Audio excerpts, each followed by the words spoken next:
Bingung, pemainnya bingung, nanti kita tanya Jamil aja ini. Sampai jumpa lagi.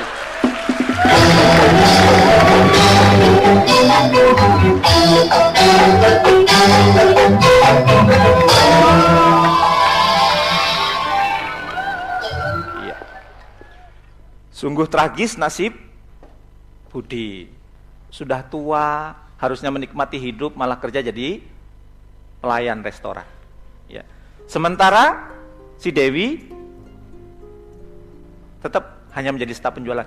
Cita-citanya, impiannya dulu mau jadi apa? Pemilik restoran terlaris di Indonesia, tapi itu hanya angan-angan. Sementara Anton, dia mampu memenuhi impiannya untuk menjadi direktur marketing. Ya. Kenapa kok itu bisa terjadi? Kenapa Budi kok tragis nasibnya? Kok Budi hanya tetap menjadi staf penjualan, sementara Anton berhasil?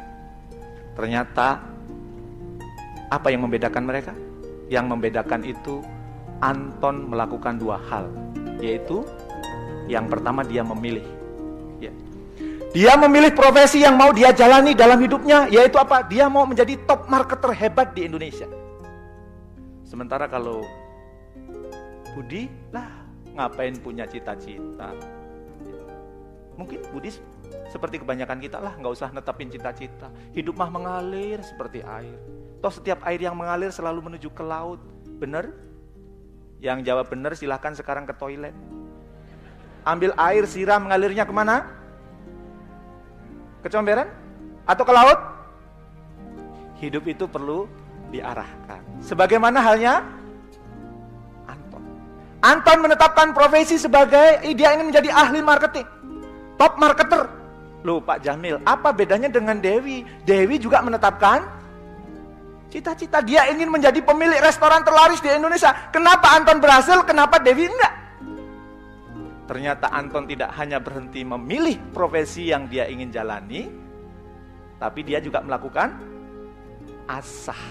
Ya. Asah itu apa? Semua yang kemudian dia sudah tetapkan privasinya itu, dia asah.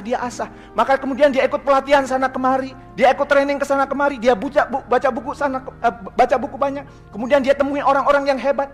Bahkan kalau dia nyanyi pun lagunya disesuaikan karena dia ingin jadi top marketing. Maka kemudian dia ingin menjadi lagu pemasaran, lagunya Rhoma Irama pun digubah. Sungguh mati aku jadi pemasaran, sampai mati pun akan ku perjuangkan. Memang dia profesi cantik di antara profesi lain. Ya. Aku pun tak merasa heran kalau dia jadi rebutan. Kira-kira begitu. Semuanya, lingkungannya dia dorong untuk mendukung apa yang ingin dia raih. Maka diasah. Dan diasahnya ini ternyata menghabiskan waktu kurang lebih berapa? 10.000 jam. Kalau Anda ingin berhasil menjadi level dunia menurut riset, maka Anda harus menghabiskan waktu berlatih kurang lebih 10.000 jam. Dan kalau 10.000 jam itu kita latihan sehari 3 jam, maka memerlukan waktu 10 tahun. Jadi kalau Anda sekarang berlatih sehari 3 jam sesuai dengan profesi yang Anda tekuni, 10 tahun yang akan datang menurut riset yang tadi sudah dibacakan oleh pembaca berita, dia akan menjadi ahli level dunia. Pak Jamil, saya sudah kerja di perusahaan saya lebih dari 10 tahun. Berarti saya sudah ahli dong? Belum tentu. Berarti saya sudah punya pengalaman kerja 10 tahun dong? Belum tentu. Banyak orang yang kerja 10 tahun, pengalaman kerjanya tidak 10 tahun. Pengalamannya kerja 1 tahun diulang-ulang selama 10 tahun. Maka dia tidak akan menjadi ahli di bidangnya. Maka kita harus melakukan apa yang disebut deliberate practice. Latihannya itu ditingkatkan, kemampuannya terus ditingkatkan. Jangan cuman kerjaannya Senin sampai Jumat, rumah, mobil, kantor, kantor, mobil, rumah, mobil, kantor. Sabtu balas dendam tidur, Minggu ngelanjutin tidur. Ya.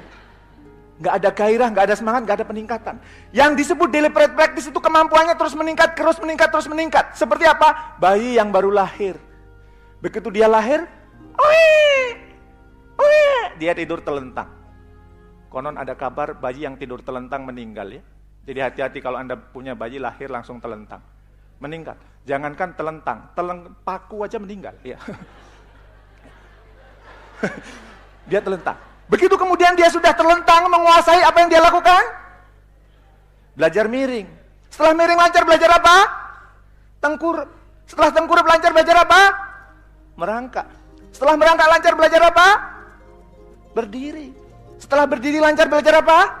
Jalan. Setelah jalan kemudian lancar belajar apa? Lari. Ini namanya deliberate practice. Kemampuannya selalu meningkat. Jangan sampai kita kerja sudah 10 tahun, kemampuannya nggak meningkat, cuman itu saja. Diulang-ulang. Ini oleh para ahli sering disebut zombie, mayat hidup. Kerjanya kemampuannya nggak meningkat. Maka kita harus melakukan deliberate practice. Dan ini sejalan dengan pernyataan orang bijak. Sesungguhnya barang siapa yang hari ini sama dengan hari kemarin, rugi dia. Barang siapa yang hari ini lebih buruk, cilaka. Alternatifnya hanya satu.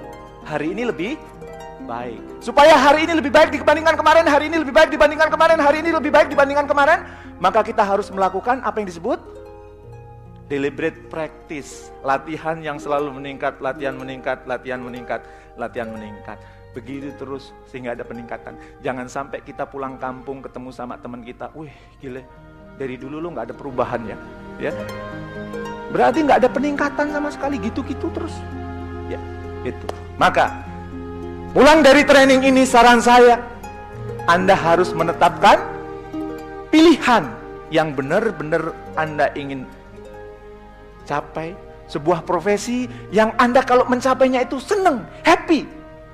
Anda benar-benar menyintai profesi itu. Jangan sampai Anda memilih profesi yang pilih kerja itu sana ditolak, sini ditolak, sini aja deh. Nggak apa-apa di sini. Itu bukan pilihan. Dan kalau Anda melakukan sesuatu yang bukan Anda pilihan Anda, begitu hari Senin bangun, Senin lagi, ketemu lagi sama pimpinan saya itu, aduh dimarahin lagi. Maka saran saya, Anda harus memilih profesi yang benar-benar